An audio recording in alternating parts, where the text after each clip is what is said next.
Hello VC, good morning.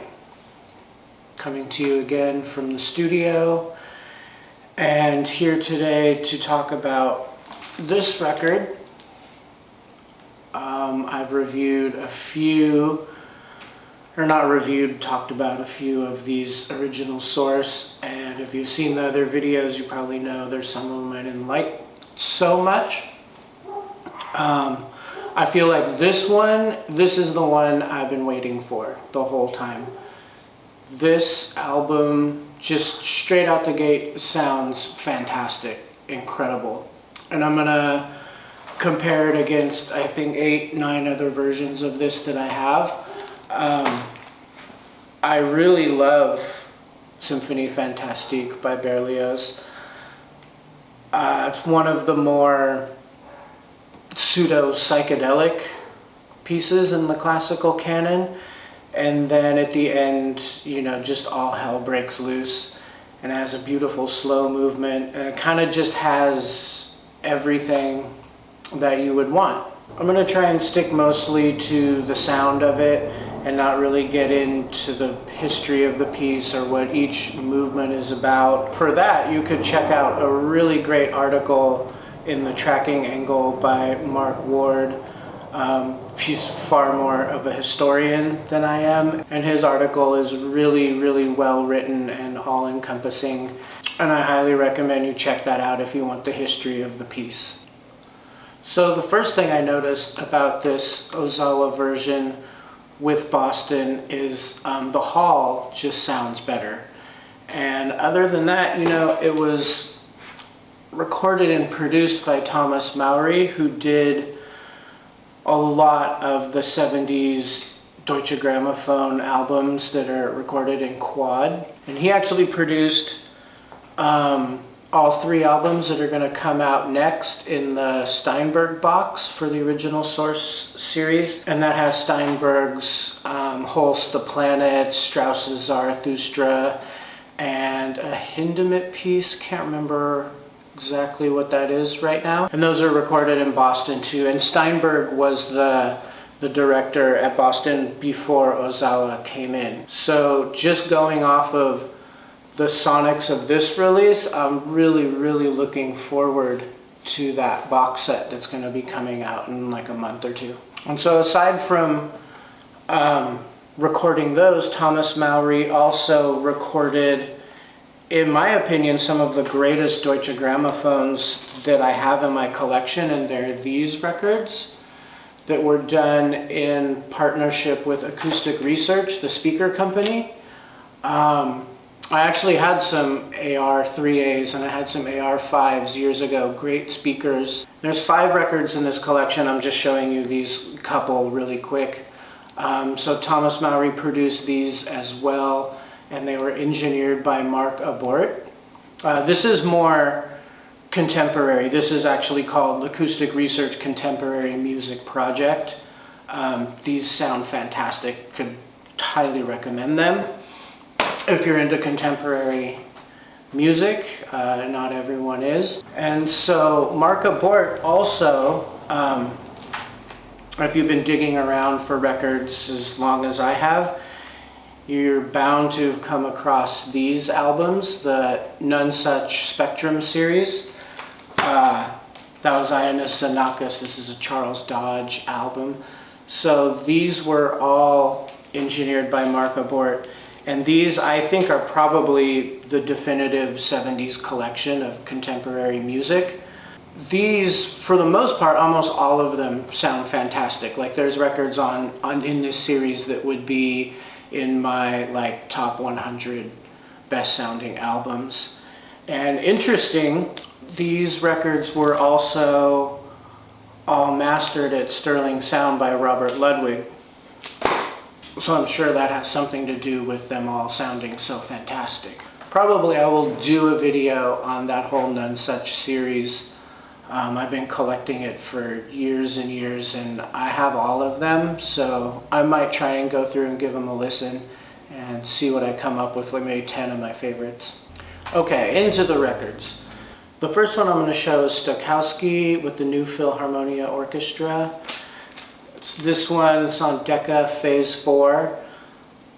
I went through a little period and I grabbed every Stokowski Phase 4 album just to hear them. Some of them are great, some of them are not.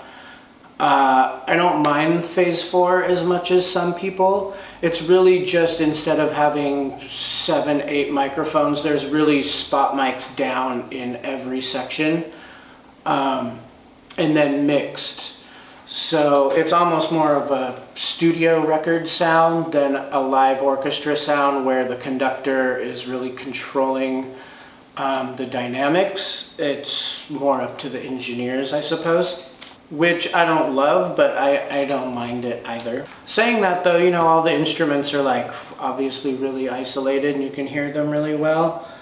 This is a fine version of it, nothing special, nothing to write home about. It seems a little heavy and a little slow, kind of sluggish. The next one is the Chesky Records, Massimo Freccia with the Royal Fill. This one has a really up close, like from the conductor's point of view, really natural sound, really even sound all the way throughout. It doesn't get as bombastic as some versions. The slow sections in this are really, really nice. I don't know what kind of bells they used in this one, but it's a really interesting tone, like very kind of wobbly and wave-like in the bottom textures. They almost sound like synthesizers. This record, very nice version. Next up is Schulte with Chicago. This is a Japanese King Records version. It's the same version as this London, but I gotta be honest, this sounds better. This is a great performance, I think, of this.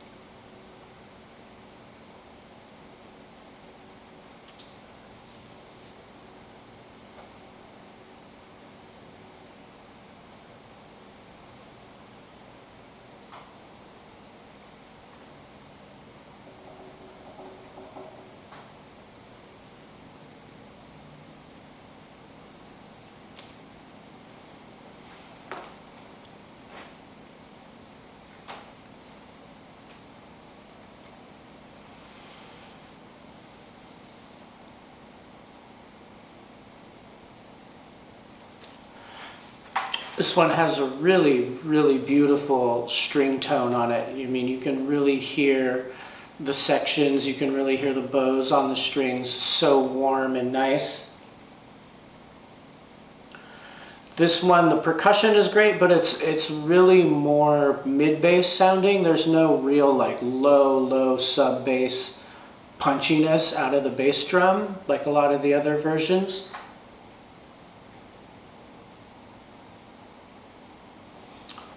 And performance-wise, I think the first couple movements are okay, but where Schulte really shines in this is the final couple movements where, you know, I mean, I kind of think of him as a kind of a maniac in general, and he really just lets all hell break loose with this one. He also did another version later that's a live version that's even more chaotic and crazy. I don't think that one's on vinyl though. I think it's only on CD. But this album sounds really, really nice. And I wouldn't shy away from these King Japanese pressings of records. This is not super analog versions. These are just the normal King Records releases that came out at the same time as the Decca or London releases did. I have a bunch of them, and most of them sound really nice to me. A few of them do sound thin, some of them don't sound that great, so it's a hit or miss thing, but definitely worth it. If you see them out in the wild, I would pick them up. Next up, this is ASD 399 This is Sir Thomas Beecham with the French Radio Orchestra. This is from 1960, I believe. Really, really beautiful recording of this, an original on the white and gold labels. This version, for me, has the best kind of psychedelic section, has the best slow section. The way that Beecham plays this, I really, really like. The ending is great also, but it doesn't really have those kind of audiophile qualities that some of the later versions do. But all in all, like, just to put this album on and sort of kick back and listen to it, this version is fantastic. And now we're going to get into what people would assume, I guess, are the classics, the audiophile versions of this. And first up, we have Charles Munch, Boston. This is the Classic Records reissue of this. It actually never came out in stereo, and so this was released by RCA as a mono until the Classic Records did this in the 90s. This is an original 90s one. This version, top to bottom, this one has it all. Great sound, great tone, great performance. The slow movements are great. The ending is great. It's not as rambunctious as some of the other ones, but still does have great sounding percussion. The tempo is nice on this one. It's quick. The one thing I would say that I don't like about this one is these bells, I think, are tubular bells. I could be wrong, I'm not sure. They sound really harsh and weird in this recording, and they kind of hurt my ears a little bit, but other than that, super fantastic version. I would say before the last couple versions that I'm going to show that recently came out, this probably would have been my favorite. This is Paul Perret with Detroit on Mercury, on the maroon labels. This version, it just sounds so natural and organic and real.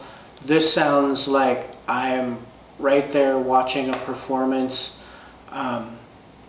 Beautiful sonics. Again, it doesn't have like this super, super deep bass, but the bass on this is really nice. It's there in a way that it's not in some other versions. The string tone is really nice, a little bit bright. The one complaint I would have about this, I guess, is it's cut really close to the labels, and it gets a little distorted in those ending parts and the tutis.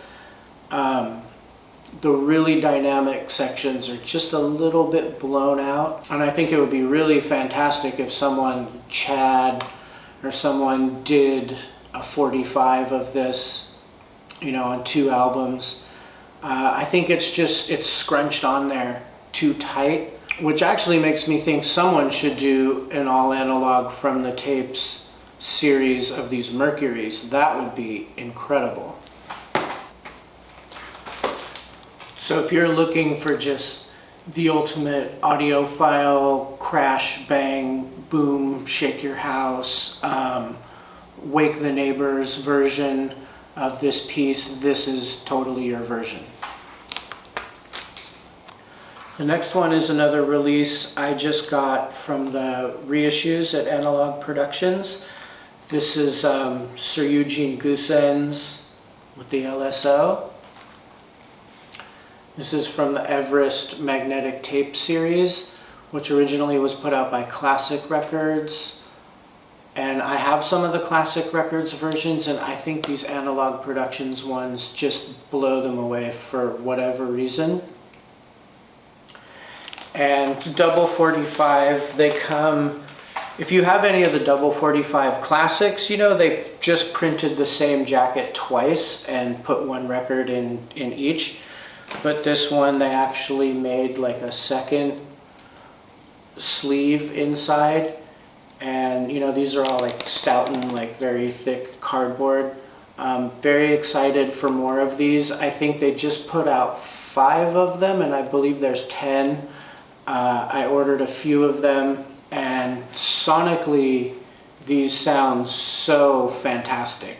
Some of the best sounding records I have in my collection or have heard. I also really like the performance on this one. It's fast, it's rambunctious, really, really beautiful, powerful brass on this recording. And, you know, they make the tuba sound really great here. I haven't really mentioned it yet, but some people get up in arms about how it was written to be performed on an Ophicleide, but most modern versions, of course, are going to be played with a tuba. The tuba replaced that instrument because, I guess, when Berlioz composed this, things were recorded with the Ophicleide, but they had invented valves right after that, and so we got the tuba, and it sort of became an extinct instrument. I'm sure there's some period instrument performance of this that have all those original instruments. I don't have any of them, would be cool to hear. The bells on this sound really just sonorous and nice, and all in all, a great performance, but with this one, again, just killer sonics, great percussion, not super overwhelming, hit you over the head like the last version, but really punchy and dynamic. And I would highly recommend this. I would highly recommend all of these Everest from the few that I've heard so far. And now, much to my surprise and delight, in my opinion, the best version of this that I've heard, the original source, Ozawa with Boston. This version has it all. This, to me, has the strong points of every other one of those. It has the huge drums, has beautiful string tone, which is so rare for these Deutsche Grammophon. I guess a little bit of that weird string sound creeps in, but almost not at all. The basses and cello just have a weight to them that really provides a strong foundation for everything else going on. A lot of the bass lines in this piece I really love. You can hear the weight of them in the timbre and the body. You can hear the bow on the strings, the dynamics of it. You know, on some classical recordings, when those lower strings aren't recorded well, it just, to me, makes a very one-note tone. This, you can hear the dynamics of them when they're digging in with the bow, when it's laying back. And that same sonic quality exists on this version throughout the whole orchestra for all the different sections of instruments. The percussion section is so dynamic and it gets so loud, but you can hear so perfectly the most quiet hits. And the snares, the timpanis, the bass drum, the cymbals, you know, the cymbal is right next to the bass drum, and you can hear them being struck in their own spaces, even though they're so close. The depth of this recording is just perfect for a classical recording. It literally sounds like an orchestra playing in a building. And it's not overly ambient or reverberant. This one, it has about a 1 second tail on the reverb. And so for those of you who don't like make records, you're always kind of concerned with the tail. You want it to die off naturally and not be overly exaggerated or sound like it's recorded in a cathedral. And this, to me, is perfect. It's a beautiful amount of room sound that doesn't smear any of the instruments, which I will take at this point 30 seconds to say that this, on the other hand, Deutsche Grammophon, to me is almost unlistenable. The room sound on this in the reverb is at least a 2 second tail, maybe 2.5, and to my ears, it just sounds like the whole thing gets smeared out in the room. I'm not really going to do an extended thing on this one. Beautiful version of the piece, but really terrible sonics. You know, for me, I like to hear the room, but I'm, you know, far more interested in hearing the music. And, you know, like in jazz recordings where some people are like, I can hear Rudy Van Gelder's mom's living room in this recording. And, you know, which you can't, because he's running everything through a cheap EMT tank reverb. But, you know, even if I could technically hear that, I wouldn't want to. I don't want to hear the living room too much. I don't want to hear the hall too much. I like the space that it's in to be defined naturally and organically. And I think that is kind of a downfall of a lot of classical albums that fail. It's just that they're too washed out in the room. And when you do that, you lose the definition of the strike of the instruments. And, you know, a lot of time when you're recording, if I'm going to run a channel and send certain instruments to a reverb, I'm probably going to shelf them low, because the lower a tone is, the bigger the waves are going to vibrate and wash everything out. And, you know, sometimes that bass and lower bass, like no one's ever played a bass guitar through reverb. I mean, maybe Bauhaus, I don't know. But generally you wouldn't want to. It's mostly things like vocals and percussion, higher registered things that sound really nice in a reverb, where there's space to let them ring out. And when you have a massive orchestra with a full dynamic range of sound all bouncing in a hall, to me it just sounds terrible. Some people might like it. You know, this album, I think if this was on 45 and you could play it at 33, it would make a great backing track for a Gas album. And that's my, you know, 30 seconds of shitting on these reissues. But back to this one, incredible record, just incredible performance. I love Seiji Ozawa. I first learned about him in some of his recordings of Toru Takemitsu pieces. I love Toru Takemitsu, probably my favorite modern composer ever. And this one reminds me a lot of the Abato Rite of Spring from this series, but just a little more natural and a little more pleasing sounding. But the dynamics and the rhythmic perfection of this performance is incredible. And again, I couldn't recommend this record anymore. It's one of the finest records I've heard this year, actually. I would get it before it runs out. This one probably will sell out like the Rite of Spring. So there you go. There's my 2 cents on a bunch of different versions of Symphonie fantastique by Hector Berlioz. And it's getting a little warm in here, and I just heard the gate open. I think my pool guy is here to work on the pool. So I'm going to go out and talk to him, say hi. Have a great day, guys. Bye-bye.